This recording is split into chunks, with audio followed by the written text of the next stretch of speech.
हे अधम स्त्री, तुम ये क्या अनर्थ कर रही हो? तेरे इन बुरे कर्मों ने धर्म को कलंकित किया है। स्मरण रख बात, जहाँ श्रद्धा सीमा पार करती है, वहीं से विनाश आरंभ होता है। इस घोर पाप के लिए तुझे नरक की कठोर सजा दी जाएगी। नमस्कार, आप सभी का स्वागत है। दोस्तों, आप सभी ने देखा होगा इस कलयुग में स्त्रियां पति से अपने पैर दबवाती हैं, उन्हें अपने वश में करने के लिए तरह तरह के षड्यंत्र रचती हैं, लेकिन उन्हें इस बात का तनिक भी ज्ञान नहीं है कि इसे धर्मशास्त्रों में दंडनीय बताया गया है और उन्हें इसका दुष्परिणाम भी भुगतना पड़ता है। मित्रों, कलयुग में जो स्त्रियां अपने पति को वश में रखती हैं और जो पति अपनी पत्नी को नौकरानी समझता है, उसे तरह तरह की यातनाएं देता है, अपनी पत्नी को प्रताड़ित करता है, उनके साथ क्या होता है? दोस्तों, इन सभी प्रश्नों के पीछे एक बहुत ही गहरा रहस्य है, जिसे योगेश्वर भगवान श्री कृष्ण ने रानी सत्यभामा को बताया है। एक दिन भगवान श्री कृष्ण अपने राजप्रासाद में विश्राम कर रहे थे। तभी रानी सत्यभामा उनके पास आई और मधुर स्वर में श्री कृष्ण से बोली, हे नाथ, मेरे मन में एक जिज्ञासा बार बार उठती है। बताइए, जो स्त्री अपने पति से चरण दबवाती है या उसे अपने वश में करने के लिए तरह तरह के उपाय करती है, उसे ऐसे कर्मों का कैसा फल प्राप्त होता है? जो पत्नी अपने पति को वश में रखने की चेष्टा करती है, उसका क्या होता है? और यदि कोई पति भी अपनी पत्नी को दासी बनाकर रखता है, तो क्या उसे भी उसी प्रकार का दंड भोगना पड़ता है? रानी सत्यभामा के इन प्रश्नों को सुनकर भगवान श्री कृष्ण मंद मुस्कुराए। उनके नेत्रों में करुणा और मुखमंडल पर दिव्य तेज झलक उठा। वे शांत स्वर में बोले, हे देवी सत्यभामा, तुम्हारा प्रश्न अत्यंत गूढ़ और महत्वपूर्ण है। विवाह कोई बंधन नहीं है, ये एक पवित्र संयोग है जिसमें पति और पत्नी एक दूसरे के पूरक होते हैं, ना कि स्वामी और दासी। किंतु जब पत्नी अपने अहंकार या मोहवश अपने पति को वश में करने का प्रयास करती है, तो वह धर्म की मर्यादा से विचलित हो जाती है। ऐसे कर्मों का फल सदैव दुख, क्लेश और पश्चाताप के रूप में मिलता है। उसी प्रकार यदि कोई पति अपनी पत्नी को दासी समझकर उसके सम्मान का तिरस्कार करता है, तो वह भी पाप का भागी बनता है, क्योंकि जिस घर में सम्मान और सामंजस्य का संतुलन टूट जाता है, वहां से सुख, सौभाग्य और समृद्धि धीरे धीरे विलुप्त हो जाती है। हे सत्यभामा, इस विषय में एक प्राचीन कथा है जो आज मैं तुम्हें सुनाता हूँ। इसे ध्यानपूर्वक सुनो, क्योंकि जो भी पति पत्नी इस कथा को श्रद्धा और एकाग्रता से पूरा सुनते हैं, वे सदैव सुखी, सौभाग्यशाली और समृद्ध हो जाते हैं। हे देवी सत्यभामा, प्राचीन काल की बात है। उस समय सत्यपुरी नामक एक समृद्ध और धर्म प्रधान राज्य पर राजा धर्मकेतु राज्य करते थे। राजा धर्मकेतु अत्यंत पराक्रमी, न्यायप्रिय और भगवान विष्णु के अनन्य भक्त थे। उनके राज्य में धर्म, सत्य और करुणा का वास था। राजा सदा भक्ति, तप और दान में प्रवृत्त रहते और प्रजा को अपने पुत्रों के समान स्नेह देते थे। उनकी रानी माधवी देवी रूप, गुण और सदाचार की प्रतिमूर्ति थी। वे पतिव्रता, विनम्र और हृदय से अत्यंत कोमल थीं। राजा और रानी के बीच गहरा प्रेम था, जैसे चंद्रमा और चांदनी का होता है। उनका जीवन एक दूसरे की संगति में ही पूर्ण प्रतीत होता था। एक दिन रानी माधवी ने मुस्कुराते हुए राजा धर्मकेतु से कहा, हे स्वामी, आप तो सदा राजकार्य और धर्म कर्म में लीन रहते हैं। कभी कभी विश्राम भी आवश्यक होता है। यदि आप आज्ञा दें तो हम दोनों कहीं विहार करने चलें, प्रकृति की गोद में कुछ समय बिताकर मन को शांति दें। रानी माधवी की बात सुनकर राजा ने स्नेह से उत्तर दिया, देवी, तुम्हारी इच्छा मेरे लिए आज्ञा के समान है। चलो, आज हम मंदराचल पर्वत की ओर चलें। वह स्थान देवताओं का निवास कहा जाता है। वहां की हवा, वहां की भूमि, सब कुछ पवित्र है। राजा और रानी ने साधारण वस्त्र धारण किए। राजा अपने अश्व केतक पर और रानी अपने अश्व चंपक पर सवार हो गए। दोनों की शोभा ऐसी लग रही थी मानो स्वयं इंद्र और देवी सांची स्वर्ग से उतर आए हों। मंद पवन चल रही थी, आकाश में सुनहरी आभा थी और मार्ग पर फूलों की वर्षा हो रही थी। पक्षी कलरव कर रहे थे और उस ध्वनि में मानो कोई अनजानी मधुरता थी। रानी माधवी की आंखों में आनंद की चमक थी और राजा धर्मकेतु के चेहरे पर असीम संतोष। कुछ ही समय में वे मंदराचल पर्वत की तलहटी में पहुंचे। चारों ओर हरियाली फैली थी। वृक्षों से झड़ते फूलों ने भूमि को रंगीन बना दिया था। राजा ने अपने घोड़े की लगाम ढीली करते हुए कहा, केतक, तू भी आज स्वतंत्र होकर विश्राम कर ले। हम थोड़ी देर पैदल इस दिव्य सौंदर्य का आनंद लेंगे। घोड़ा पास की हरी घास पर चरने लगा। राजा और रानी ने एक दूसरे का हाथ थामा और पर्वत की शीतल घाटियों में धीरे धीरे टहलने लगे। वहां की मंद सुगंध पवन, पक्षियों के मधुर गीत और झरनों की सरगम से उनका मन मानो मोहित हो गया। वे दोनों प्रकृति की छटा में इतने तल्लीन हुए कि उन्हें समय का भान ही न रहा। धीरे धीरे सूर्य अस्ताचल की ओर झुकने लगा। नभ रक्तवर्ण हो उठा और पक्षियों के कलरव से संध्या का आगमन संकेत देने लगा। राजा ने रानी की ओर देखा और कहा, देवी, अब संध्या हो चली है, महल लौटने का समय हो गया है। रानी ने सिर हिलाकर सहमति दी और दोनों उसी दिशा में लौटने लगे जहां उन्होंने अपने घोड़े को छोड़ा था। जैसे ही वे समीप पहुंचे, राजा का ध्यान अपने घोड़े की ओर गया। उन्होंने देखा कि उनका शक्तिशाली घोड़ा अचानक बहुत अस्थिर और बेचैन दिखाई दे रहा है। उसका शरीर कांप रहा था और वह बार बार हिनहिनाकर किसी अज्ञात भय की ओर संकेत कर रहा था। यह देखकर राजा एक क्षण के लिए ठिठक गए। उनकी दृष्टि घोड़े के पैरों की ओर गई, जहां वह अपने अगले खुरों से बार बार भूमि खोदने का प्रयास कर रहा था। घोड़े के इस व्यवहार को देखकर ऐसा प्रतीत हुआ मानो घोड़ा धरती के भीतर कुछ खोज रहा हो या किसी अदृश्य भय से विचलित होकर भूमि पर प्रहार कर रहा हो। उसकी आंखों में एक अनोखी चमक थी और शक्तिशाली खुरों से वह बार बार मिट्टी को उखाड़ रहा था। हवा में धूल के कण उड़ रहे थे और उसके हिनहिनाने की तीव्र ध्वनि ने पर्वत की निस्तब्धता को तोड़ दिया था। यह दृश्य देखकर राजा धर्मकेतु के मुख पर चिंता की रेखाएं उभर आईं। उन्होंने रानी की ओर देखा और बोले, माधवी, देखो तो सही, हमारा अश्व इस तरह धरती क्यों खोद रहा है? अवश्य ही जमीन के नीचे कुछ होगा। रानी माधवी ने भी उस दिशा में दृष्टि डाली और धीरे से बोली, स्वामी, यह तो बड़ा विचित्र व्यवहार है। कहीं नीचे कोई जीव तो नहीं दबा? राजा धर्मकेतु तुरंत आगे बढ़े और घोड़े की लगाम पकड़कर उसे शांत करने का प्रयास करने लगे। उन्होंने उसके गले पर हाथ फेरा, परंतु वह अश्व किसी अज्ञात शक्ति से व्याकुल प्रतीत हो रहा था। उसकी सांसें तीव्र हो रही थीं और वह बार बार धरती पर प्रहार कर रहा था। मिट्टी के कण उड़ रहे थे, जिसके कारण चारों ओर धूल छा गई थी। रानी ने आंचल से अपना चेहरा ढंका और कांपते स्वर में बोली, स्वामी, देखिए, कुछ तो हिल रहा है मिट्टी के नीचे। राजा ने झुककर ध्यान से देखा और पाया कि घोड़े के खुर किसी छोटे से जीव को चोट पहुंचा रहे हैं। उन्होंने मिट्टी हटाई तो वहां एक छोटी सी छिपकली दिखाई दी जो भय से कांप रही थी। वह नन्हा जीव अपने छोटे से बिल में निवास करता था, लेकिन अब घोड़े की टापों ने उसका घर उजाड़ दिया था। वह बेचारी मिट्टी में दबी हुई छटपटा रही थी और भय के कारण अपनी पूंछ हिलाकर जान बचाने की कोशिश कर रही थी। यह दृश्य देखकर रानी माधवी का हृदय करुणा से भर गया। उन्होंने कहा, हे स्वामी, कृपा कीजिए, यह भी जीव है, इसे बचा लीजिए। रानी की बात सुनकर राजा ने तुरंत घोड़े की लगाम पकड़कर कसकर खींची और उसे रोकने की चेष्टा की, परंतु वह और भी उग्र हो गया, मानो वह किसी दैवी आदेश का पालन कर रहा हो। उसकी हिनहिनाहट तीखी हो गई और उसने दोनों अगले खुर हवा में उठाकर पूरी शक्ति से भूमि पर पटक दिए, जिसके कारण छिपकली लहूलुहान होकर जमीन पर गिर पड़ी और अचेत हो गई। उसका नाजुक शरीर दर्द से फट गया था। राजा धर्मकेतु ने जब यह हृदय विदारक दृश्य देखा तो उनका सारा शरीर करुणा से भर उठा। कुछ ही क्षण पहले वे प्रकृति की सुंदरता का आनंद ले रहे थे। मंद मंद बहती पवन, पक्षियों का कलरव और सूर्य की सुनहरी किरणें वातावरण को आनंदमय बना रही थीं।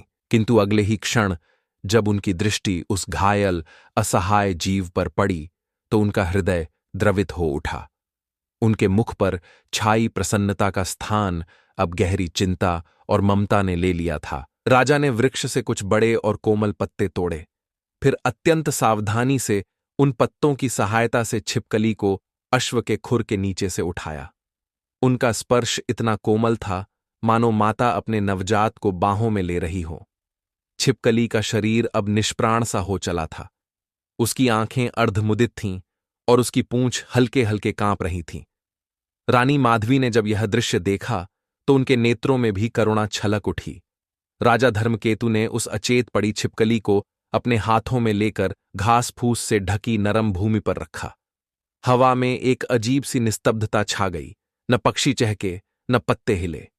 ऐसा लगा मानो सारा वन उस छोटे से जीव की पीड़ा में सहभागी हो गया हो। छिपकली की सांसें अब बहुत धीमी थीं, उसकी नन्ही देह ठंडी पड़ने लगी थी। वह जीवित तो थी, परंतु तीव्र पीड़ा से मूर्छित हो चुकी थी। राजा ने चिंतित होकर रानी से कहा, देवी, शीघ्रता से स्वच्छ और शीतल जल ले आओ। यह नन्हा प्राणी हमारे घोड़े के नीचे दबकर मूर्छित हो गया है। यदि समय रहते इसे जल न दिया गया तो यह बच नहीं पाएगी। राजा की आज्ञा पाते ही रानी माधवी बिना विलंब किए समीप के झरने की ओर दौड़ पड़ी। उनके रेशमी वस्त्र हवा में लहराने लगे और उनके कदमों की आहट दूर तक सुनाई दी। कुछ ही पलों में वे अपने दोनों हाथों में शीतल निर्मल जल भरकर लौट आईं। रानी ने झुककर अपने हाथों से वह ठंडा पानी छिपकली के शरीर पर धीरे धीरे छिड़कना शुरू किया। शीतल जल की बूंदें गिरते ही मानो चमत्कार हुआ।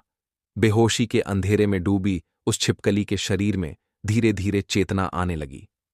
थोड़ी देर तक राजा और रानी उस छिपकली को जल से सींचते रहे। शीतल जल के अभिषेक से छिपकली ने आंखें खोल दी। उसकी मूर्छा टूटी और चेतना लौट आई। घायल होने के कारण उसके शरीर में अत्यंत पीड़ा थी। फिर भी उसने करवट लेकर अपनी नन्ही आंखों से राजा को देखा।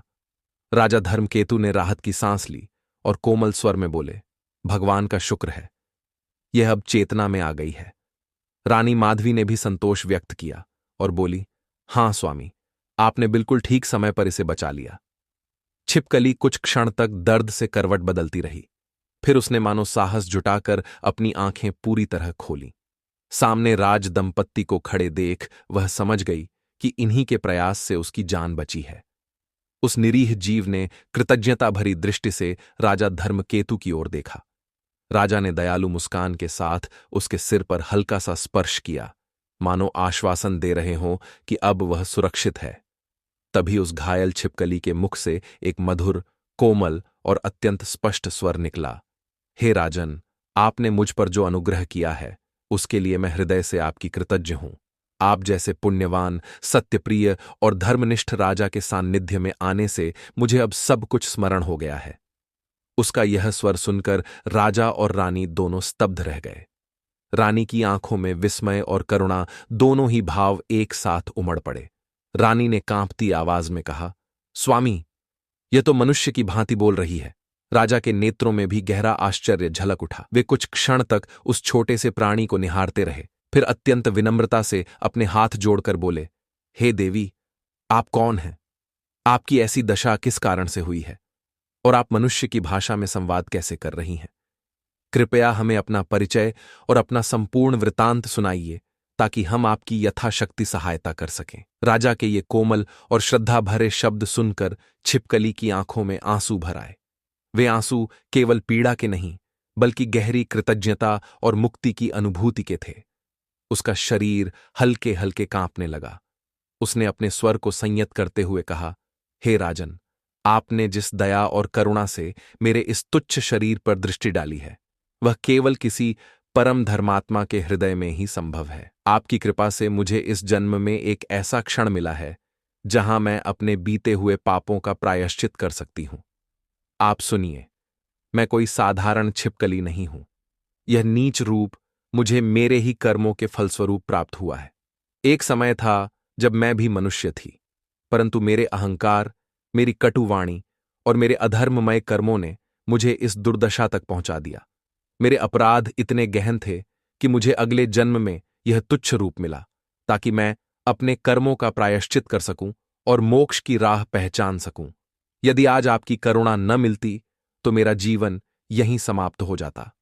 शायद मेरा यह जन्म व्यर्थ चला जाता। परंतु जब मुझे आपके जैसे धर्मपरायण, न्यायप्रिय और भगवान विष्णु के परम भक्त राजा का सान्निध्य मिला तो मेरे भीतर फिर से चेतना जाग उठी। आपके पवित्र स्पर्श, आपकी करुणा और आपकी धर्मनिष्ठ दृष्टि ने मेरे भीतर सुप्त आत्मा को जगा दिया। मेरे कर्मों की स्मृति लौट आई और साथ ही यह वरदान भी मिला कि मैं मनुष्य की वाणी में अपनी व्यथा कह सकूं। हे राजन, अब मैं आपको अपने पूर्व जन्म का संपूर्ण चरित्र सुनाऊंगी। वह चरित्र जिसमें मेरा अपराध, मेरा पतन और इस रूप में मेरा जन्म छिपा है। जब आप मेरा वह वृतांत सुनेंगे तब आपको मेरे इस दुख और इस रूप का कारण भली भांति समझ में आएगा। यह कहकर वह कुछ देर के लिए मौन हो गई। चारों ओर एक गंभीर निस्तब्धता फैल गई। वायु जैसे थम गई हो, वृक्षों के पत्ते स्थिर हो गए हों और वातावरण में एक अद्भुत शांति व्याप्त हो गई। ऐसा प्रतीत हुआ मानो प्रकृति स्वयं उस छिपकली की वाणी सुनने को उत्सुक हो। मित्रों, उस छोटे से प्राणी के ऐसे अद्भुत और विवेकपूर्ण वचन सुनकर धर्मात्मा राजा धर्मकेतु भी आश्चर्य में डूब गए। उन्होंने अब तक अनेक संत महात्माओं के मुख से उपदेश सुने थे, परंतु किसी छिपकली के मुख से इस प्रकार की स्पष्ट, अर्थपूर्ण और भावना भरी वाणी सुनना उनके लिए अत्यंत अद्भुत अनुभव था। कुछ क्षण वे मौन रहे, जैसे विचारों की गहराई में उतर गए हों। उनके अंतःकरण में यह विश्वास पहले से ही दृढ़ था कि इस संसार में कुछ भी असंभव नहीं और परमात्मा की लीला अपार है। फिर उन्होंने मन ही मन सोचा, निश्चित ही यह कोई साधारण प्राणी नहीं है। यह कोई ऐसी आत्मा है जो अपने कर्मों के बंधन में फंसकर इस रूप में आई है। संभव है किसी शाप या पाप का परिणाम हो, किंतु यदि इसकी चेतना इतनी जागृत है कि यह धर्म का स्मरण कर पा रही है, तो अवश्य ही इसके उद्धार का समय निकट है। राजा धर्मकेतु ने अपने मन के विस्मय को संयमित किया। उन्होंने धीरे से भूमि पर झुककर उस नन्हे प्राणी की ओर दयाभाव से देखा और अत्यंत कोमल स्वर में बोले, हे भोली प्राणी, निसंकोच होकर अपना वृतांत सुनाओ। तुम्हारी पीड़ा अब हमारी पीड़ा है। मैं ध्यानपूर्वक तुम्हारे हर शब्द को सुनूंगा। तुम्हारे कष्ट का कारण जानना मेरा धर्म और कर्तव्य दोनों है। तुम निर्भय होकर अपने हृदय की बात कहो। राजा के इन करुण और विनम्र वचनों ने उस छिपकली को जैसे नया बल दे दिया। उसने गहरी सांस ली। उसकी आंखों में पश्चाताप और स्मृति के आंसू तैर उठे। वह कुछ क्षण मौन रही, मानो बीते हुए युगों के दृश्य उसकी चेतना में उभर रहे हों। फिर एक करुण और थरथराती हुई आवाज में उसने कहना आरंभ किया, महाराज, मेरा नाम मालती था। मैं अपने पूर्व जन्म में एक ब्राह्मण की पत्नी थी और रमणीय स्वर्णपुरी नगर में निवास करती थी। वह नगर अत्यंत समृद्ध, शांत और सौंदर्य से परिपूर्ण था। हर दिशा में सुगंधित पुष्पों के उद्यान फैले थे। चारों ओर से मंदिरों की घंटियां मधुर नाद करती थीं और लोग धर्म, सत्य और भक्ति में रमे रहते थे। मेरे पति एक प्रतिष्ठित विद्वान ब्राह्मण थे। उन्हें धर्मशास्त्रों और वेदों में पारंगत हासिल थी। नगर में उनका विशेष सम्मान था। प्रारब्धवश मुझे भी रूप, सौंदर्य और यौवन का आशीर्वाद प्राप्त था। लोग कहते थे कि मैं रूप में चंद्रमा के समान और स्वभाव में विनम्र थी। गृह कार्य में निपुण थी, सेवा में तत्पर थी और अपने पति की आज्ञाओं का सदैव पालन करती थी। मैंने मन, वचन और कर्म तीनों से अपने पति की सेवा में कोई कमी नहीं रखी। परंतु हे राजन, दुर्भाग्य ने जैसे मेरे जीवन को अपना खेल बना लिया था। मेरे सारे प्रयास व्यर्थ जाते थे। न जाने किस कारण मेरे पति मुझसे सदा रुष्ट रहते थे। मैं जितना अधिक उन्हें प्रसन्न करने का प्रयत्न करती, वे उतना ही मुझसे दूर होते गए। वे छोटी छोटी बातों पर क्रोधित हो उठते और कभी कभी तो ऐसे कठोर वचन कहते कि मेरा हृदय जैसे टुकड़ों में बिखर जाता। मैं उनके एक मुस्कान के लिए, उनके एक स्नेहपूर्ण शब्द के लिए आतुर रहती। रात के नीरव क्षणों में मैं आंसू बहाती और सोचती, क्या मेरी सेवा में कोई कमी रह गई है? क्या मेरा रूप, मेरा स्नेह, मेरी भक्ति सब व्यर्थ है? पर उत्तर कोई न मिलता। दिन प्रतिदिन मेरे पति का क्रोध मेरे प्रति बढ़ता गया और मेरे हृदय का संताप गहरा होता गया। फिर भी मैंने अपने कर्तव्य से मुंह नहीं मोड़ा। तभी राजा धर्मकेतु ने छिपकली से कहा, हे देवी, एक पत्नी के लिए इससे बढ़कर पीड़ा क्या होगी कि उसका पति उससे नफरत करे और दूसरों में आसक्त हो। तभी छिपकली बोली, महाराज, आप सही कह रहे हैं। मेरे स्वामी का मन मेरे प्रति नहीं था। संभवतः वे किसी दूसरी स्त्री की ओर आकर्षित थे। उनके इस व्यवहार से आहत होकर मेरे मन में भी धीरे धीरे क्रोध और प्रतिशोध का भाव घर करने लगा, जिनसे हम प्रेम करते हैं। यदि वे हमें तिरस्कृत करें तो प्रेम का स्थान कभी कभी रोष ले लेता है। मेरे साथ भी ऐसा ही हुआ। मैं अंदर ही अंदर ग्लानि और रोष में जल रही थी। आखिर एक दिन क्रोध और दुख में भरकर मैंने निश्चय किया कि मैं अपने पति को किसी भी तरह अपने वश में करके रहूंगी। मैं उन्हें दिखाना चाहती थी कि मेरी उपेक्षा करना उन्हें भारी पड़ेगा। मेरे हृदय में एक पीड़ा सी उभर आई और एक ही धुन मेरे मन में गूंजती रही, अपने पति को वश में करना है, उसे अपने अधीन करना। मित्रों, आगे उस छिपकली ने राजा धर्मकेतु से कहा, हे राजन, उस बेचैनी और आत्म आक्रोश ने मुझे हिला दिया था। अपने पति से आक्रोशित होकर वशीकरण के रहस्य जानने के लिए मैं नगर में उन स्त्रियों के पास गई जिन्होंने वशीकरण और तंत्र मंत्र के बल पर अपने पतियों को वश में कर रखा था। मैं उनके पास गई और उनके आगे खड़ी होकर अपने मन की सारी व्यथा उन्हें सुनाई और उनसे उनके द्वारा किए हुए उपायों की बारीक बातें पूछीं, उन मंत्रों और रस्मों के बारे में जाना जिनसे वे सफल हुई थीं, और यह भी जाना कि किस हद तक इन उपायों का प्रभाव मन पर पड़ता है और घर की खुशहाली पर पड़ता है। इसके साथ ही भीतर एक डर भी था कि कहीं मैं अपने विवेक का व्यापार तो नहीं कर रही। वे स्त्रियां जिनकी आंखों में समय की चुभन और अनुभव की तेजी दोनों झलकती थीं, मेरी व्यथा को सुनकर सहानुभूतिपूर्वक मुस्कुराईं। कुछ ने मेरे कंधे पर हाथ रखा, कुछ ने अपने अनुभवों की कठोर सच्चाइयां बताईं। उनके शब्दों में कठोर प्रेम और सावधानी दोनों थी। इसके साथ ही उनकी आंखों में एक अजीब सी चमक थी, मानो वे कोई गहरा रहस्य जानती हो। तभी उनमें से एक ने मुझसे कहा, बेटी, तेरे पति अवश्य तेरे वश में हो जाएंगे। हमने भी अपने जीवन में यही पीड़ा झेली है और एक उपाय से हमें सफलता मिली। मैंने उत्सुकता से पूछा, प्रिय माताओं, कृपया बताइए, उस उपाय के बारे में मैं भी जानना चाहती हूं कि आखिर आप सब ने अपने पतियों को वश में कैसे किया। इसके लिए मैं कोई भी कीमत चुकाने को तैयार हूं। तभी दूसरी स्त्री बोली, बेटी, हमारे नगर से कुछ दूरी पर एक सिद्ध साध्वी रहती है। वह एक सन्यासिनी है। तंत्र मंत्र और औषधियों में उन्हें बड़ी सिद्धि प्राप्त है। हम सबके पतियों को उन्होंने ही अपनी दी हुई औषधि और मंत्रों के प्रताप से वश में करा दिया। तुम्हारे लिए भी वही एक उपाय है। तुम उस सन्यासिनी के पास जाओ, वे तुम पर अवश्य दया करके मदद करेंगी। उन स्त्रियों की बात सुनकर मेरे मन में आशा जगी। मुझे लगा मानो अंधेरे में एक रास्ता मिल गया हो। मैंने तुरंत निर्णय लिया कि मैं उस सन्यासिनी के पास जाऊंगी। उन औरतों ने मुझे सन्यासिनी की झोपड़ी तक पहुंचने का रास्ता बताया। मैं उन स्त्रियों से रास्ता जानने के बाद अपने घर वापस आ गई। अगले दिन सुबह होते ही मैं चुपचाप उठी और उसी सन्यासिनी की कुटिया के पास जा पहुंची, जिसके अंदर से धीमा धुआं उठ रहा था। ऐसा विचित्र दृश्य देखकर मैं डर गई, लेकिन अपने लक्ष्य को ध्यान में रख मैंने हिम्मत जुटाई और उस कुटिया के भीतर प्रवेश किया। अंदर अगरबत्ती की महक फैली थी और एक छोटा सा दीपक टिमटिमा रहा था। कोने में राख से ढकी एक बड़ी सी लकड़ी जल रही थी। उसी के पास एक वृद्ध सन्यासिनी आंखें मूंदे बैठी थीं। उनकी जटा झूठ बिखरी थी और शरीर पर भस्म लगाए वे बड़ी डरावनी प्रतीत हो रही थीं। मेरे कदमों की आहट सुनकर उन्होंने धीरे से आंखें खोलीं। उनकी आंखों की चमक असामान्य थी। मैंने हाथ जोड़कर कांपते स्वर में उन्हें प्रणाम किया और अपना परिचय देते हुए आने का प्रयोजन बताते हुए कहा, माताजी, मेरा वैवाहिक जीवन संकट में है। मेरे पति मुझसे घृणा करते हैं और शायद किसी अन्य स्त्री के प्रेम जाल में बंधे हुए हैं। मैं उनके प्रेम के लिए व्याकुल हूं और उन्हें अपने वश में करना चाहती हूं। कृपा करके मेरी सहायता करें। सुना है आप शक्तिशाली औषधियां एवं मंत्र जानती हैं जिससे पति का हृदय परिवर्तन हो जाता है। मेरी बात सुनकर उस तपस्विनी के सूखे किंतु तेजस्वी होठों पर एक हल्की करुण मुस्कान तैर गई। उनकी आंखों में ऐसी गहराई थी मानो उन्होंने संसार के असंख्य दुखों और मोह माया के खेल को नजदीक से देखा हो। वे कुछ क्षण चुप रहीं, जैसे मेरे भीतर की पीड़ा को भांप रही हों।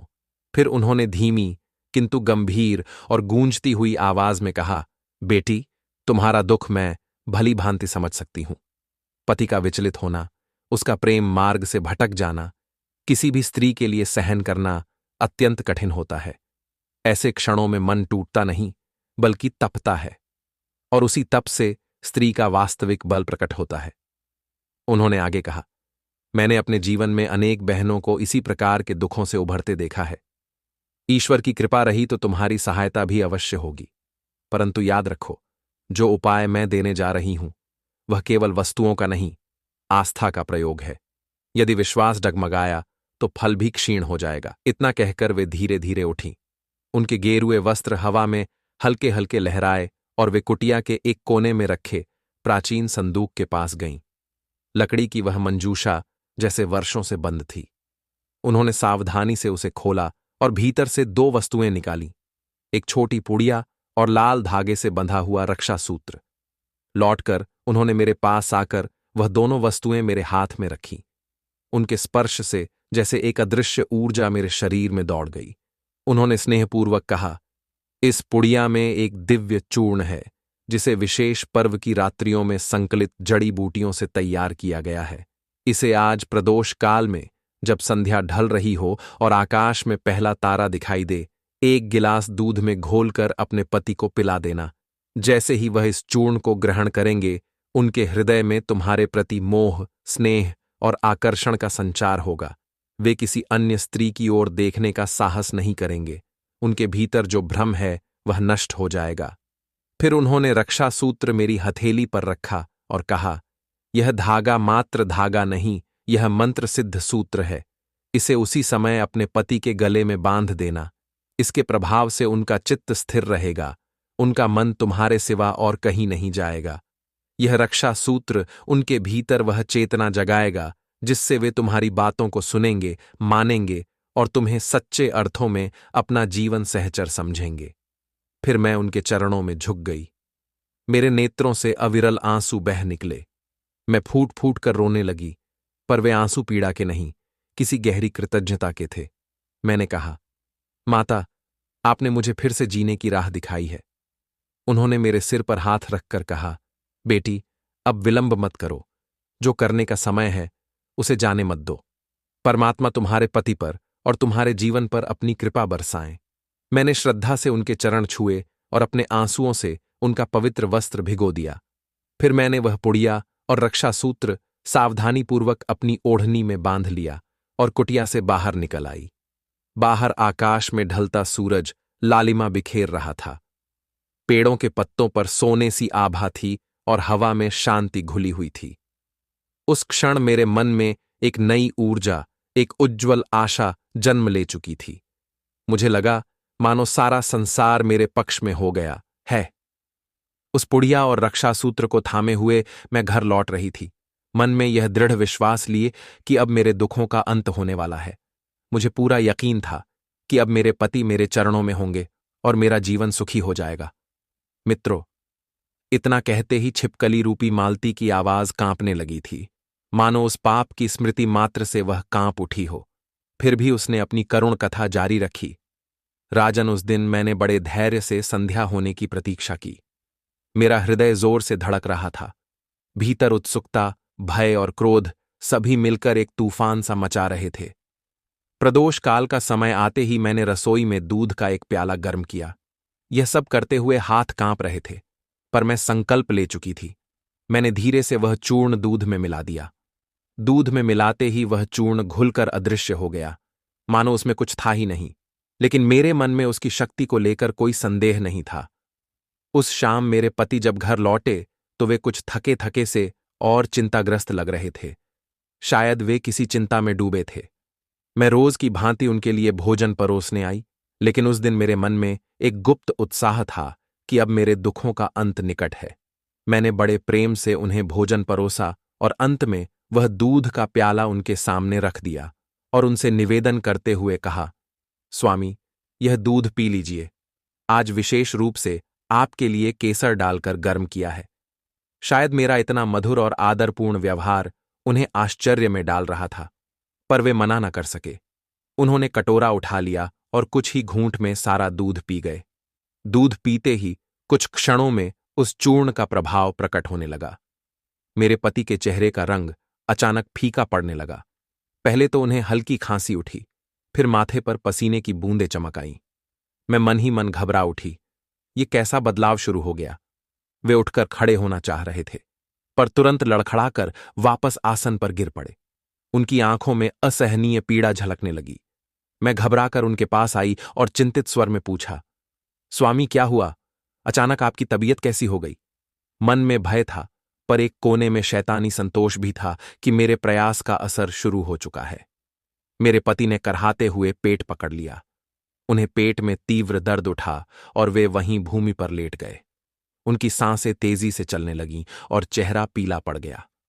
ऊपर से मैं व्याकुलता का अभिनय कर रही थी, पर भीतर मेरे अहंकार को संतुष्टि मिल रही थी कि जितना अपमान मैंने सहा था उसकी सजा उन्हें मिल रही है। पर महाराज, कुछ ही देर में स्थिति मेरे नियंत्रण से बाहर होती दिखी। उनके पूरे शरीर में अजीब सी जड़ता छा गई। तीव्र ज्वर ने उन्हें घेर लिया। उनका शरीर कांप रहा था और वे पसीने से भीग गए। ये देखकर मैं डर गई, परंतु फिर मैंने अपने आप को दिलासा दिया कि शायद यह दवा का प्रारंभिक असर है। रात बढ़ती गई और मेरे पति की अवस्था भयानक रूप से बिगड़ती चली गई। वे तड़प तड़प कर कभी बिस्तर पर गिरते तो कभी दर्द से भूमि पर लौटते। उनकी यह हालत देख मेरा हृदय कांप उठा। ये तो मैंने सोचा ही न था कि वशीकरण का परिणाम इतना भयानक होगा। मैं बुरी तरह घबरा गई थी। मेरे पति को जैसी पीड़ा हो रही थी उसे देखकर पत्थर दिल भी पिघल जाता। मैं जल्दी से उन्हें संभालकर किसी तरह बिस्तर पर लिटा पाई। उनकी आंखें पीड़ा से लाल हो चुकी थीं और शरीर तपकर अंगारा बना हुआ था। कुछ ही घंटों में उनका स्वास्थ्य बुरी तरह गिर गया। उनका कठोर शरीर कमजोर होता चला गया, चेहरा सूख कर पीला और आंखें भीतर ढंस गईं। मित्रों, आगे उस छिपकली रूपी मालती ने कहा, हे राजन, उस चूर्ण के दुष्प्रभाव से मेरे पति को क्षय रोग हो गया था। वे दिन प्रतिदिन क्षीण होते गए। उनके पैर में एक भयानक घाव हो गया था जिसमें संक्रमण फैल गया और कीड़े पड़ गए थे। यह अत्यंत भयावह दृश्य था। मैंने अपने क्रोध में जो रास्ता चुना था वह आग बनकर सब कुछ भस्म करने को उद्यत था। मेरे पति जीवन और मृत्यु के बीच झूल रहे थे। मेरा गर्व अब डर और पछतावे में बदलने लगा था। मैं मन ही मन भगवान से प्रार्थना करने लगी कि किसी तरह मेरे पति ठीक हो जाएं। मुझे अब अपनी भयंकर भूल का गहरा एहसास होने लगा था। जिस उपाय को मैं अपने सुख का मार्ग समझ बैठी थी वही अब मेरे जीवन का सबसे बड़ा श्राप बन गया था। मेरे पति बिस्तर पर पड़े पड़े निरंतर तड़प रहे थे। उनका चेहरा पीड़ा से विकृत हो चुका था। आंखों में करुणा और पश्चाताप की झीलें उमड़ रही थीं। वे हर कुछ क्षणों बाद कराह उठते, कभी दर्द से चीखते तो कभी कमजोर स्वर में मेरा नाम पुकारते, सुंदरी, ओ सुंदरी, मुझे बचा लो, मैं तुम्हारा अपराधी हूं, मैंने तुम्हारा हृदय तोड़ा, तुम्हें अपमानित किया, पर अब मुझ पर दया करो, मैं तुम्हारी शरण में हूं, अब कभी किसी पराई स्त्री के पास नहीं जाऊंगा, बस मुझे इस यातना से मुक्ति दे दो। उनकी ऐसी करुण पुकार सुनकर मेरा हृदय मानो मोम हो गया।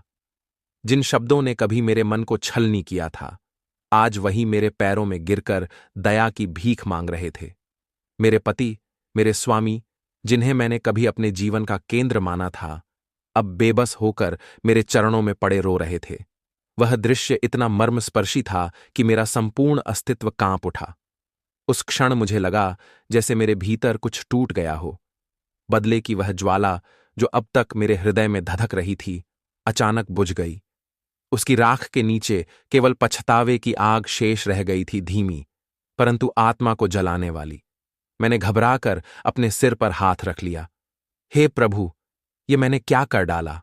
मेरे मुख से केवल यही शब्द निकल पाए। अपने ही पति को इस दशा में देखकर मुझे अपने अस्तित्व से ही घृणा होने लगी। अब मेरे भीतर केवल एक संकल्प शेष था, किसी भी कीमत पर मैं अपने पति की जान बचाऊंगी, चाहे इसके लिए मुझे स्वयं का जीवन दांव पर लगाना पड़े।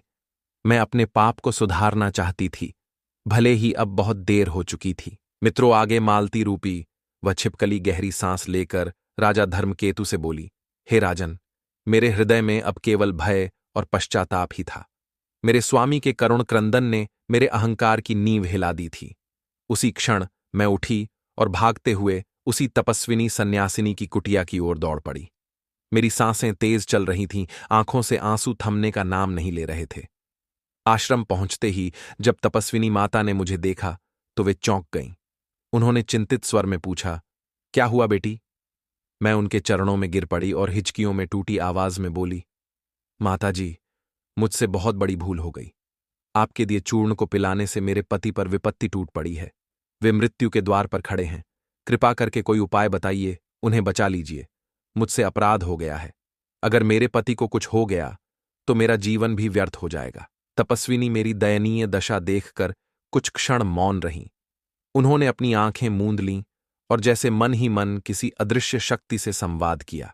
फिर धीरे से उठकर भीतर गईं और कुछ ही देर में एक छोटी कटोरी में औषधि का मृदु गाढ़ा घोल लेकर लौटी। उन्होंने शांत स्वर में कहा, बेटी, ईश्वर ने चाहा तो इससे तेरे पति का दाह शांत होगा। यह दूसरी औषधि पीते ही तुम्हारे पति स्वस्थ हो जाएंगे। यह ईश्वर की कृपा का प्रतीक है, इसे श्रद्धा से देना। मैं उनकी वाणी सुनते ही उनके चरणों में गिर पड़ी। मेरे आंसू उनकी पवित्र भूमि को भिगो रहे थे। मैं सिसकते हुए बोली, माता, आपने मेरी डूबती नैया को किनारे लगाने का मार्ग दिखाया है। वे करुणा से मुस्कुराईं और बोली, अब विलंब मत करो, शीघ्र जाओ, परमात्मा तुम्हारे पति पर दया करें। मैं आशा के अंतिम दीप को सीने में लिए उस औषधि को लेकर घर लौटी। घर पहुंचकर मैंने वो औषधि प्याले में घोलकर किसी तरह अपने अर्धमूर्छित पड़े पति को पिला दी।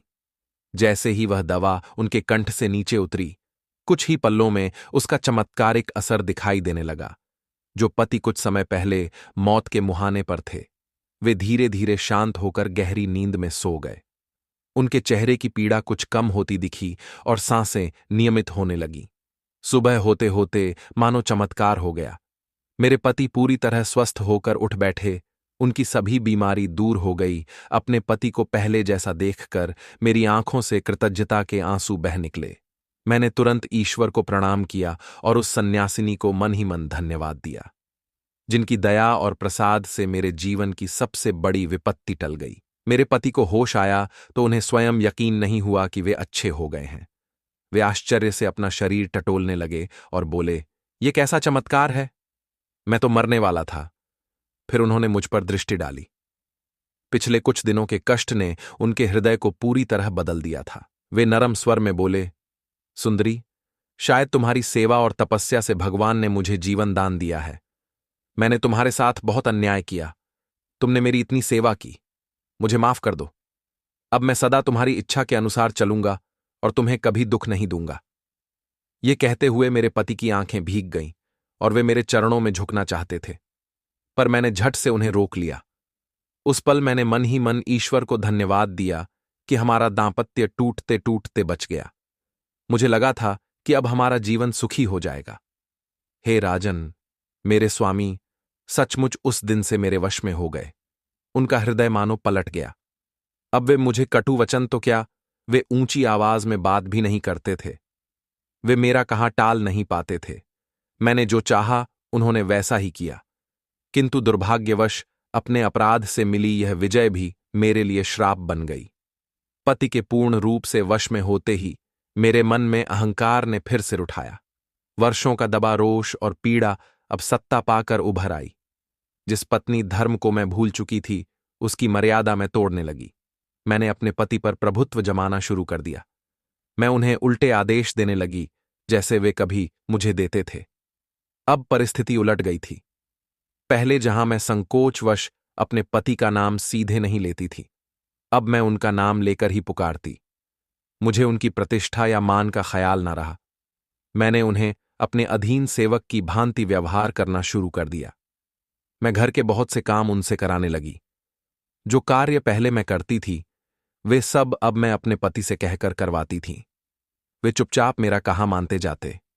यहां तक कि जो स्त्री पहले अपने पति को भोजन कराने के बाद ही स्वयं खाती थी, वह मैं ही थी। पर अब मैं जानबूझकर उनसे पहले ही भोजन कर लेती।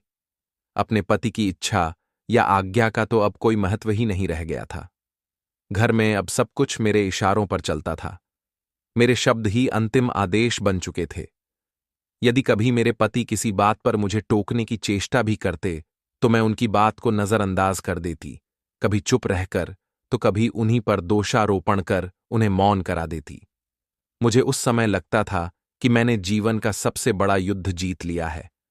अब मेरे पति पूरी तरह मेरे अधीन थे। उनकी इच्छा, उनका निर्णय, सब कुछ मुझ पर निर्भर था।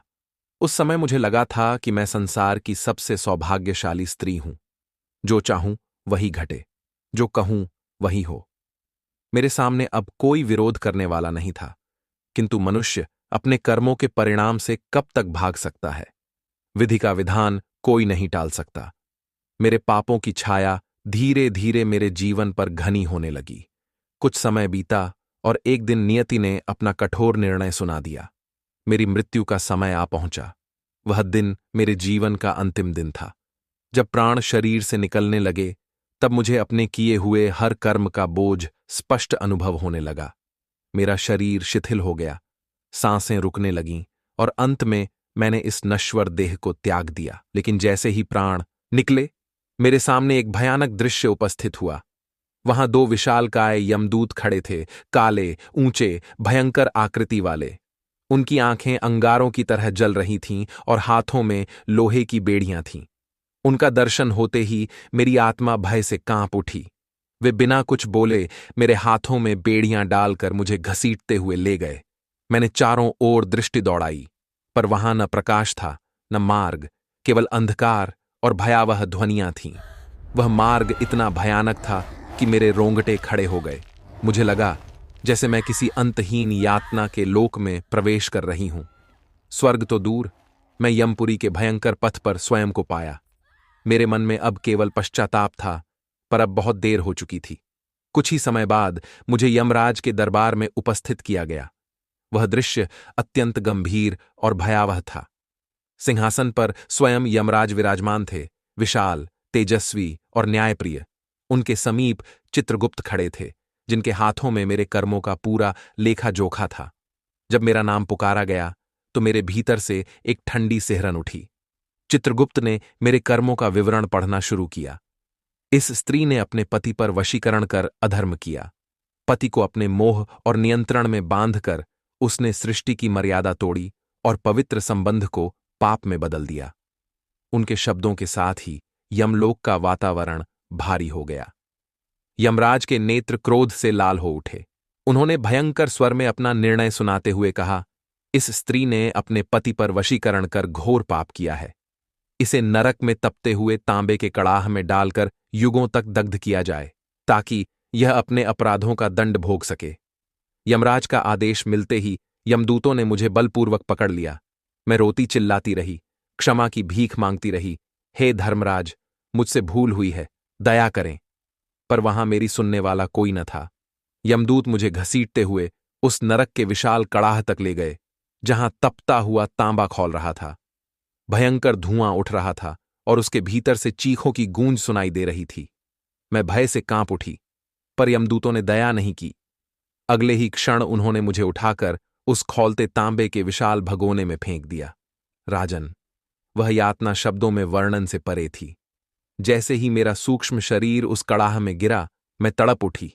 ऐसा लगा मानो असंख्य बिच्छू एक साथ डंक मार रहे हों, जैसे मेरे हर रोमकूप से आग की लपटें निकल रही हों। मेरी चीखें संपूर्ण यमपुरी में गूंज उठीं। मैं अगणित वर्षों तक उस असहनीय पीड़ा को सहती रही। मेरा रोना, मेरा चिल्लाना, मेरा विलाप सब व्यर्थ था। वहां कोई सुनने वाला न था। मेरे अपने पाप ही मुझे बार बार भस्म करते रहे। मुझे तांबे के उस उबलते कड़ाह में लगातार कई युगों तक जलाया गया। इतने लंबे समय तक नारकीय यातना सहने के बाद जब मेरे कुछ पाप भस्म हो गए, तब यमराज ने मुझे नरक से निकालने का आदेश दिया। मैं समझ चुकी थी कि मेरे कृत्य अक्षम्य थे, किंतु अभी पूरी सजा बाकी थी। यमराज ने कठोर स्वर में कहा, इसके पाप पूरी तरह नहीं मिटे हैं। इसे मनुष्य योनि अभी नहीं मिलेगी। इसे पृथ्वी पर भेज दो। उनके आदेश के अनुसार मेरा अगला जन्म पृथ्वी पर एक तुच्छ छिपकली के रूप में हुआ। हे महाराज, इस छिपकली की देह में रहते हुए मुझे अब 1000 वर्ष बीत चुके हैं। इतने वर्षों तक मैं इस रूप में पृथ्वी पर भटक रही हूं। कहीं किसी पुराने खंडहर में, तो कभी किसी पेड़ की खोखल में, तो कभी लोगों के घरों की अंधेरी दरारों में छिपकर मैंने दिन काटे हैं। इस तुच्छ देह के साथ जीवन अत्यंत दुखमय है। न ठीक से अन्न, न जल, बस कीड़े मकोड़े खाकर जीवित रहती हूं। निरंतर 1000 वर्षों का यह लंबा समय मैंने अपने पापों पर पछताते हुए और ईश्वर से क्षमा की भीख मांगते हुए बिताया है। हर दिन मैंने आस लगाकर रखी कि कब मेरा यह श्रापित जीवन समाप्त होगा और मुझे मुक्ति मिलेगी। न जाने कितनी बार प्रार्थना की कि कोई महापुरुष मुझ पर दया करे और मेरा उद्धार कर दे। इतना कहकर उस छिपकली रूपी स्त्री ने राजा की ओर देखते हुए अपना निष्कर्ष और विनती प्रकट की। हे राजन, यह था मेरे पाप का प्रसंग। मेरी कथा सभी स्त्रियों के लिए एक चेतावनी है। यदि कोई स्त्री अपने पति को वश में करने का दुस्साहस करती है, चाहे वह वशीकरण मंत्र द्वारा हो या पति का अपमान करके हो, तो उसके सारे पुण्य नष्ट हो जाते हैं।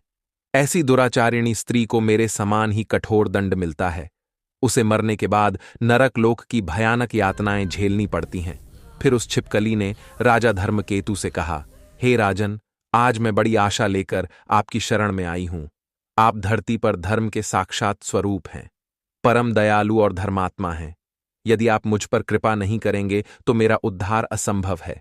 मैं फिर से उसी पाप के अंधे कुएं में गिर जाऊंगी जहां से निकलने का कोई मार्ग नहीं। कृपया मुझ पर दया करें। मित्रों, उसकी आंखों से आंसुओं की अविरल धारा बह रही थी। वह रोते हुए बोली, आपने अपने सत्कर्मों से इतना महान पुण्य संचय किया है कि स्वयं यमराज भी आपके नाम का आदर करते हैं। आपकी धर्मनिष्ठा ने अधर्म के मार्ग को भी पराजित कर दिया है। अब आप उस पुण्य का थोड़ा सा अंश मुझे भी दान कर दीजिए, ताकि मैं इस घोर छिपकली योनि से मुक्त हो सकूं। यह अभागी स्त्री आपके चरणों में जीवन की भीख मांग रही है। मेरे स्वामी तो अपने पिछले जन्म में मुझसे रुष्ट होकर मुझे इस स्थिति में छोड़ गए, किंतु अब आप जैसे कृपालु और धर्मशील राजा की शरण मुझे प्राप्त हुई है। यदि आप कृपा करेंगे तो यह दीन आत्मा फिर से मुक्ति का मार्ग पा सकती है। वह अपने आंसुओं को पोंछने का प्रयास करती रही, पर उसके आंसू थमने का नाम नहीं ले रहे थे। उसने गिड़गिड़ाते हुए कहा, हे राजन, कृपा करें, मुझे इस भयावह योनि, इस अपमानजनक अस्तित्व से मुक्ति दिला दीजिए। मैं अब और इस नरकीय दुर्दशा को नहीं सह सकती। ये कहकर वह छिपकली रूपी स्त्री राजा के चरणों के समीप आकर विलाप करने लगी। उसकी रुद्ध आवाज, आंसुओं की बूंदें और करुण विनती ने वातावरण को अत्यंत मार्मिक बना दिया। उस रात का मौन जैसे उसके दुख के साथ रो रहा था। हे देवी सत्यभामा, वह दृश्य बड़ा हृदय विदारक था। राजा धर्मकेतु और रानी माधवी उस पीड़िता की करुण पुकार सुनकर स्तब्ध रह गए। कुछ देर तक वहां गहरा सन्नाटा छाया रहा। केवल उस स्त्री की सिसकियां और पक्षियों का कलरव पर्वत में गूंज रहा था। छिपकली द्वारा सुनाई गई इस दर्दनाक कथा को राजा धर्मकेतु और रानी माधवी ने पूरे ध्यान और करुणा से सुना। उस छिपकली के पूर्व जन्म का वृतांत सुनकर रानी माधवी का मुखमंडल गंभीर हो उठा। उन्होंने एक क्षण उस रोती हुई स्त्री की ओर देखा, फिर राजा की ओर देखकर बोली, स्वामी, मनुष्य अपने ही कर्मों के फल का भोगी होता है। जिसने अपने पति के प्रति छल और तंत्र का मार्ग अपनाया, वह स्वयं अपने कर्मों के जाल में फंस गई। अब जो वह दुख भोग रही है, वह उसी का परिणाम है। इसमें आश्चर्य कैसा? मुझे तो यही उचित प्रतीत होता है कि इस पापिनी से दूरी रखी जाए, ताकि उसके दोष का स्पर्श भी हमें न हो। रानी के इन वचनों को सुनकर राजा धर्मकेतु का मुख गंभीर हो गया। उन्होंने गहरी सांस ली और शांत स्वर में बोले, हे प्रिय, तुम्हारे मुख से ऐसी कठोर वाणी शोभा नहीं देती। सुमुखी, सज्जन और सत्पुरुषों का आचरण ऐसा नहीं होता। सच्चे धर्मात्मा वे नहीं जो केवल अपने पुण्य में गर्व करें, बल्कि वे हैं जो दूसरों के कष्ट को अपना कष्ट मानकर उसे दूर करने का प्रयास करें। जो पापी और निर्दयी होते हैं, वही केवल अपने सुख की चिंता करते हैं। फिर हम क्यों ना इस दुखी नारी की सहायता करें? यह अपने पाप का फल भोग रही है, पर क्या हम अपने पुण्य से इसे उबार नहीं सकते? यदि ईश्वर ने हमें शक्ति दी है, तो उसका उपयोग किसी का कल्याण करने में ही होना चाहिए। हे प्रिय, मैं निश्चय कर चुका हूं। मैं इस दुखी छिपकली को अपने पुण्यों का अंश देकर अवश्य इसका उद्धार करूंगा। ठीक उसी प्रकार जैसे प्राचीन काल में राजा ययाति का उद्धार उनके पुण्यशाली पौत्रों ने अपने पुण्य देकर किया था। यह मेरा सौभाग्य होगा कि ईश्वर ने मुझे किसी प्राणी के उद्धार का माध्यम बनाया। राजा धर्मकेतु ने यह कहकर आंखें मूंद लीं और मन ही मन भगवान विष्णु का स्मरण करते हुए अपनी बाहें आगे फैला दीं। उन्होंने दया और वात्सल्य से कांपते स्वर में आशीर्वाद दिया, हे परमात्मा, मेरे द्वारा संपादित व्रत और अन्य जितने भी शुभ कर्मों का पुण्य हो, वह सब इस पीड़ित स्त्री को अर्पित करता हूं। मेरे पुण्य के प्रकाश से इसके पाप अंधकार दूर हो। विष्णु भगवान इस पर कृपा करें। राजा के इन वचनों के साथ ही एक अद्भुत चमत्कार हुआ। राजा धर्मकेतु के मुखमंडल से तेजस्वी प्रकाश निकलकर उस छिपकली के शरीर पर पड़ने लगा, मानो उनके पुण्यों की दिव्य आभा उस निरीह प्राणी को आलोकित कर रही थी। कुछ ही क्षणों में वह प्रकाश प्रखर होता गया और छिपकली का छोटा शरीर उसमें लुप्त सा होने लगा। प्रकाश का वह पुंज कुछ देर तक फैला रहा। जब उसका तेज कम हुआ और राजा धर्मकेतु और रानी माधवी ने आंखें खोलकर देखा, तो जो दृश्य सामने था उसे देखकर उनके आंसू खुशी से छलक पड़े। उस स्थान पर अब छिपकली का टूटा हुआ शरीर नहीं था। वहां एक दिव्य सुंदर स्त्री खड़ी थी। उसका रूप अद्भुत तेजस्वी था। उसने चमकते रत्नों से जटित दिव्य वस्त्र धारण किए हुए थे।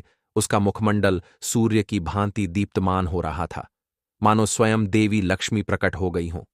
उस स्त्री ने नया जीवन पाकर आनंद से भरकर राजा और रानी को प्रणाम किया। उसकी आंखों में कृतज्ञता के आंसू थे, पर चेहरे पर असीम शांति और प्रसन्नता। उसने विनम्र स्वर में कहा, हे राजन, आपने मुझ पर अपरंपार कृपा की है। आपका यह उपकार मैं कभी नहीं भूलूंगी। परमात्मा आपको चिरायु और अपार यश प्रदान करें। इतना कहकर वह दिव्य स्त्री अदृश्य हो गई। मित्रों, इस प्रकार धर्मनिष्ठ और उदार राजा धर्मकेतु ने अपने त्याग, करुणा और धर्म पालन से उस अभागिनी स्त्री का उद्धार किया। जिस स्त्री की आत्मा पाप और पश्चाताप के बंधन में जकड़ी थी, उसे राजा ने अपनी करुणा और सत्कर्मों के बल पर मुक्ति दिलाई। दोस्तों, यह घटना केवल एक प्राणी के उद्धार की कथा नहीं थी, बल्कि यह साक्षात धर्म और करुणा के संगम का प्रतीक थी। जब वह पापिनी स्त्री अपने अभिशाप से मुक्त हुई, तो आकाश में जैसे पवित्रता की लहर दौड़ गई। मंद समीर बहने लगा और पुष्पों की सुगंध वातावरण में फैल गई। उस क्षण स्वयं देवगणों ने राजा धर्मकेतु की स्तुति की। धन्य हैं आप, हे महिपाल, आपने दया, त्याग और क्षमा के अर्थ को दोबारा से जीवित कर दिया। आपने सिद्ध कर दिया कि सच्चा धर्म केवल उपदेशों में नहीं, बल्कि आचरण में बसता है। राजा धर्मकेतु ने विनम्रता से कहा, मैंने कुछ नहीं किया। यह तो परमेश्वर की कृपा और धर्म का प्रभाव है।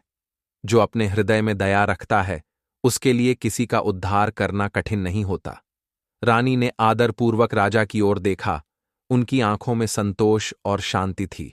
उन्होंने कहा, स्वामी, आज आपने केवल एक आत्मा को नहीं, बल्कि समस्त नारी जाति के लिए एक आदर्श प्रस्तुत किया है। इस प्रकार धर्म के प्रकाश में वह करुण घटना पूर्ण हुई।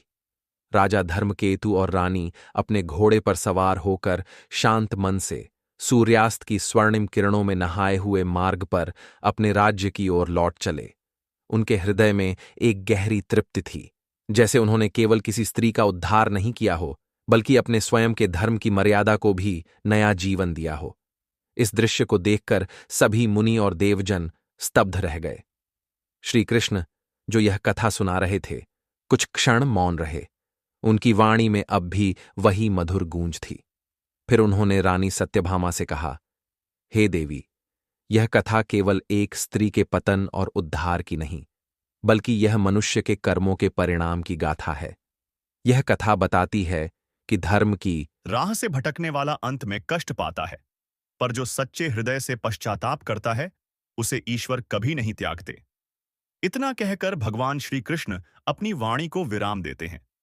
प्रिय मित्रों, इस प्रकार से आज का यह दिव्य प्रसंग समाप्त हुआ। इस कथा से हमें यही शिक्षा मिलती है कि पति पत्नी के संबंध में परस्पर आदर, विश्वास और धर्म पालन परम आवश्यक है। विशेषकर पत्नी द्वारा यदि पति को छल, जादू या किसी अनुचित रीति से वश में करने का प्रयास किया जाए, तो वह कर्म अत्यंत विनाशकारी सिद्ध होता है। पति को परमेश्वर के समान मानकर उसकी सेवा, सम्मान और आज्ञा का पालन करना ही नारी का परम धर्म बताया गया है। जो स्त्री अपने पति के प्रति कपट, घमंड या अविश्वास का मार्ग अपनाती है, उसे जीवन में कभी सुख की प्राप्ति नहीं होती और अंत में उसे अपने कर्मों का कठोर फल भोगना पड़ता है। और पति को भी अपनी पत्नी का सम्मान करना चाहिए, क्योंकि पति पत्नी एक दूसरे के पूरक होते हैं। मित्रों, आज की यह कथा समाप्त हुई। इसी के साथ हम आपसे विदा लेते हैं। कथा अच्छी लगी हो तो प्रेम से बोलिए, भगवान श्री कृष्ण की जय।